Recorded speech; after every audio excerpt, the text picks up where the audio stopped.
आज हम लोग रे ऑप्टिक्स का एक इंपॉर्टेंट टॉपिक प्रिज्म, उस प्रिज्म का कुछ इंपॉर्टेंट क्वेश्चन जो आप लोगों के एग्जामिनेशन के लिए इंपॉर्टेंट होता है, एक थ्योरेटिकल कॉन्सेप्ट है, उसी को मैं आपके सामने आज डिस्कस करूंगा और आप इसको एग्जाम के पॉइंट ऑफ व्यू से पॉज करके इसको आप नोट करेंगे, इसको डेरिवेशन करेंगे। आपको समझ में नहीं आई, किसी तरह की कुछ प्रॉब्लम होगी तो मुझे आप कमेंट्स करके बताएंगे। देख रहा हूं आपके एक प्रिज्म यहां दिख रहा होगा, ABC रेक्टेंगुलर प्रिज्म है। प्रिज्म के सरफेस AB पे, ये जो AB सरफेस है, इस AB सरफेस पर एक रे इंसिडेंट होती है, सोर्स रे आपकी इंसिडेंट होती है। इस P पॉइंट पर इंसिडेंट होने के बाद ये रेयरर से डेंसर में यानी प्रिज्म के अंदर इन करती है। तो हम लोग को पता है कि light ray travel from rarer to denser medium then bend towards normal. तो एक नॉर्मल आपको ये दिख रहा होगा, तो ये रे ऐसे जा रही थी नॉर्मल की तरफ बेंड कर रही टुवर्ड्स नॉर्मल, जिसमें इसका एंगल ऑफ डेविएशन डेल्टा 1 और यहां एंगल ऑफ रिफ्लेक्शन को मैंने R1 माना। ये रिफ्लेक्टेड है जैसे Q पॉइंट चली यानी प्रिज्म का दूसरा सरफेस AC Q पॉइंट पर पहुंचने के बाद फिर ये डेंसर से रेयर में जब बाहर निकलती है, अगेन रिफ्रैक्शन होता है, यानी रेयर में थी डेंसर में गई फिर रेयर में आ गई, तब इस रे का नाम हो गया इमर्जेंट रे। शुरू था इंसिडेंट रे, रिफ्रैक्टेड रे एंड इमर्जेंट रे, ये रे की कॉन्सेप्ट। जब ये इंसिडेंट रे यहां पर इंसिडेंट हुई और ये नॉर्मल, तो इसके बीच के एंगल को बोलेंगे एंगल ऑफ इंसिडेंस। ये रिफ्रैक्टेड रे और नॉर्मल, इसके बीच का एंगल ऑफ रिफ्रैक्शन। इमर्जेंट रे और नॉर्मल के बीच का angle of emergence, angle of emergence, और ये R2 एंगल ऑफ रिफ्रैक्शन। जब ये फाइनल रे डेविएट हुई प्रिज्म से, इसको मैं डॉट लाइन से देखिए यहां मैंने मिलाया हूं और इसकी ओरिजिनल पाथ ये थी। तो ये कॉन्सेप्ट है angle of deviation, the angle by which incident ray deviate from its original path. Incident ray अपने ओरिजिनल पाथ से जितना एंगल से डेविएट हो जाती है, डेविएट का मीनिंग अपने रास्ते से भटक जाना, अपने रास्ते से मुड़ जाना। कभी कभी आप लोग भी लाइफ में भटक जाते हो, मेन स्ट्रीम से इधर उधर जा, तो जब आप इधर उधर भटक जाते हैं ऐसे वैसे ही लाइट भी डेविएट हो जाता है। तो कहता है कि ये इमर्जेंस है, इस ओरिजिनल पाथ ये था इस इंसिडेंट का, ये इमर्जेंस। तो ये फाइनल रिफ्रैक्टेड और इनिशियल इंसिडेंट रे के बीच का एंगल ऑफ डेविएशन डेल्टा है। अब ये डेल्टा का डेरिवेशन हम लोग को जरूरत पड़ता है समझने की।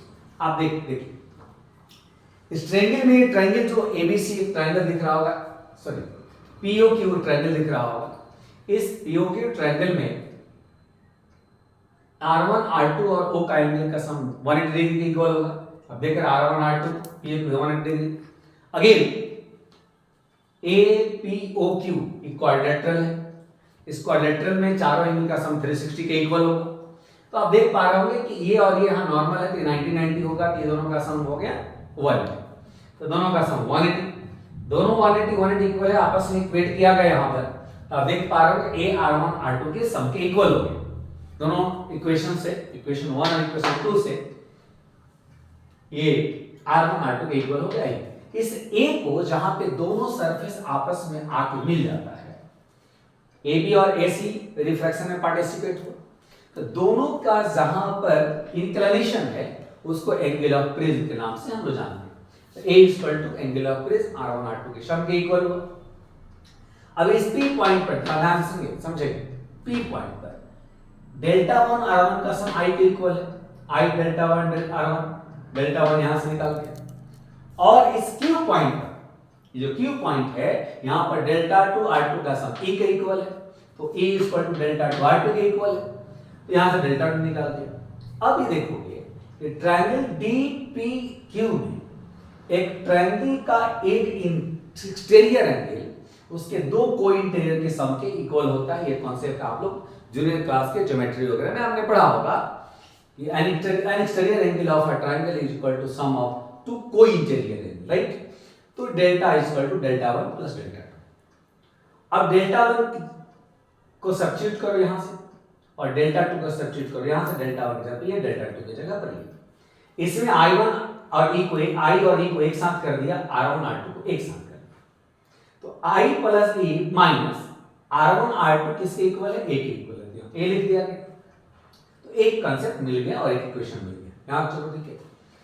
अब प्रिज्म का जो प्रिज्म जिस मटेरियल का बना हुआ है उसके अपने एक रिफ्रैक्टिव इंडेक्स हो, और एग्जाम में आपसे पूछेगा कि deduce the expression of refractive index या और angle of deviation of a prism where angle of prism equal to a, इस तरह से लिखा हुआ।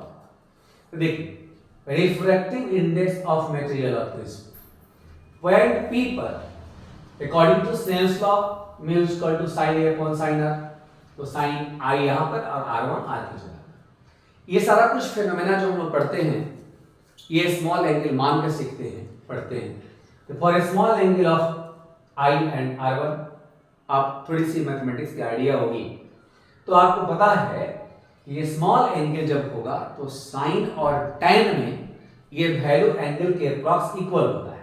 तो sin i approx i, sin r1 approx r1। तो mu is equal to i upon r, यहां से i निकाल लिया mu के टर्म में।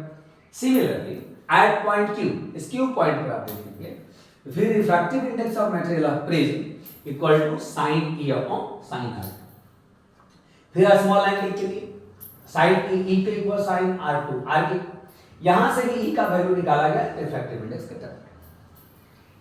इस e और i का वैल्यू इस इक्वेशन में पुट किया, delta is equal to i plus e, delta is equal to i plus e, minus A तो माइनस ए।